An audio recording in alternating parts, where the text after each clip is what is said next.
Welcome to today's session. Today we will discuss some problems from projectile motion. First, example 4.7. Galileo in his book Two New Sciences stated that for elevations which exceed or fall short of 45 degrees by equal amounts, the ranges are equal. Prove this. So what is meant by this question? For elevations means for angles of projection which exceed or fall short of 45 by equal amounts. That means angles like 45 plus 15 and 45 minus 15. That's what we mean by elevations which exceed or fall short of 45 by equal amounts. Or generally we can write 45 plus or minus alpha. So two angles, one is 45 plus alpha and the other is 45 minus alpha. For such angles, ranges are equal. That's what we have to prove. So the expression for range we know R is equal to V0 square sine 2 theta 0 by G. Here for the two angles of projection, we are assuming V0 to be same. So we have two angles of projection. One is 45 plus alpha and the other is 45 minus alpha. So you need to calculate R for the two angles of projection. So by substituting in the expression, so in the equation 2 theta 0 is coming. So 2 into 45 plus alpha means 90 plus 2 alpha and the other angle becomes 90 minus 2 alpha. Okay. Now sine 90 plus 2 alpha and sine 90 minus 2 alpha, they are the same because they come in first quadrant and second quadrant respectively, and both that means in both the quadrants sign remains positive, and since it is 90 plus 2 alpha and 90 minus 2 alpha, sign of that means it changes to cos, so it becomes cos 2 alpha. So sine 90 plus 2 alpha and sine 90 minus 2 alpha are cos 2 alpha actually. Okay, so by substituting in the expression, we will have R is equal to V0 square by G into cos 2 alpha, which is the same. So we conclude that what Galileo has suggested, that is for elevations which exceed or fall short of 45 degree by equal amounts, the ranges are equal. When we conclude it in our own words, we can state like this also. That means for complementary angles of projection with same velocity of projection, the ranges are equal. That means if two objects are projected with same velocity at complementary angles of projection. What do you mean by complementary angles of projection? If the sum of two angles theta 1 plus theta 2 is equal to 90 degree, we call them as complementary angles. Which are those complementary angles? Simple examples, 60 and 30. Then 55 plus 35. So such angles of projection. So for those two angles of projection, if the velocity of projection is the same, then range will be same. That's what Galileo's law is.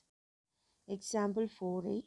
A hiker stands on the edge of a cliff 490 meters above the ground and throws a stone horizontally with an initial speed of 15 meters per second. Neglecting air resistance, find the time taken by the stone to reach the ground and the speed with which it hits the ground. So the data given in the question, it is thrown from the top of a cliff. So that top of the cliff, that initial point we take to be 0. That means x0 equal to 0. Okay, y0 equal to 0. When it reaches the ground, it is 490 meter below.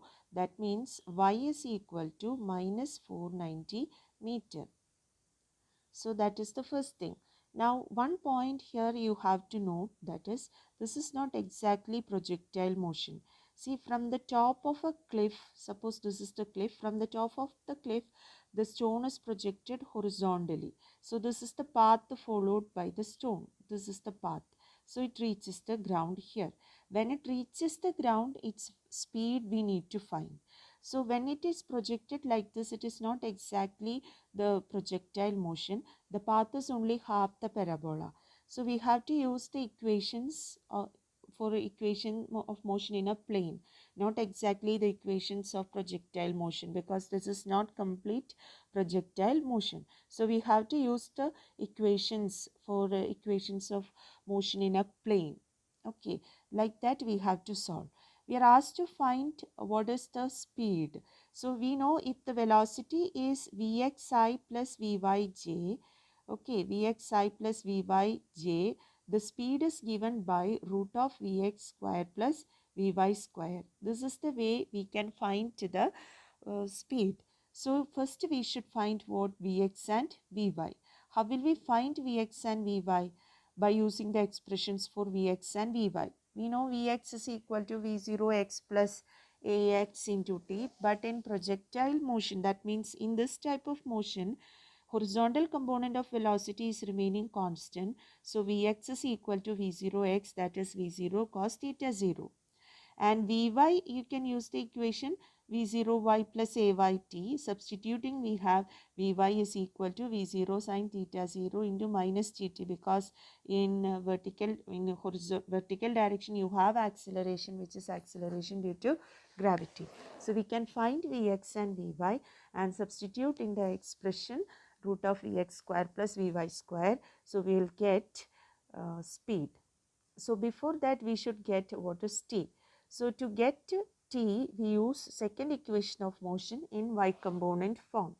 So by substituting data, we have minus 490 meter equal to minus half g, that means 9.8 t square, because V0y is 0. When it is projected horizontally, V0x is there, that V0x is what 15 meter per second, and V0y is 0, because at the point of projection its vertical component is 0. So that first term in the second equation of motion, that becomes 0. So we'll get t to be 10 second. So after getting t 10 second, we will get Vx and Vy. We know Vx is the same as V0x, that is 15, and Vy is equal to V0y minus gt, that is V0y is 0. So by substituting, we will get Vy is equal to 98 meter per second. This is Vy. Okay, this is Vy. Vy is equal to 98 meter per second. Now root of Vx square plus Vy square will give you root 15 square plus 98 square, will get it to be 99 meter per second. So that is the answer to that question. Now coming to next question. A cricket ball is thrown at a speed 28 meter per second in a direction 30 degree above the horizontal.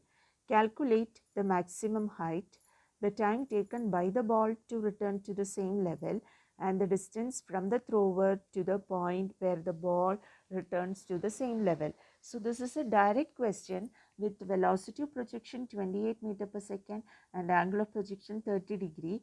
Maximum height, you are asked to find time of flight. This is second question is time of flight, and the third question is the range of the projectile r. So we can use the direct equations and solve the problem.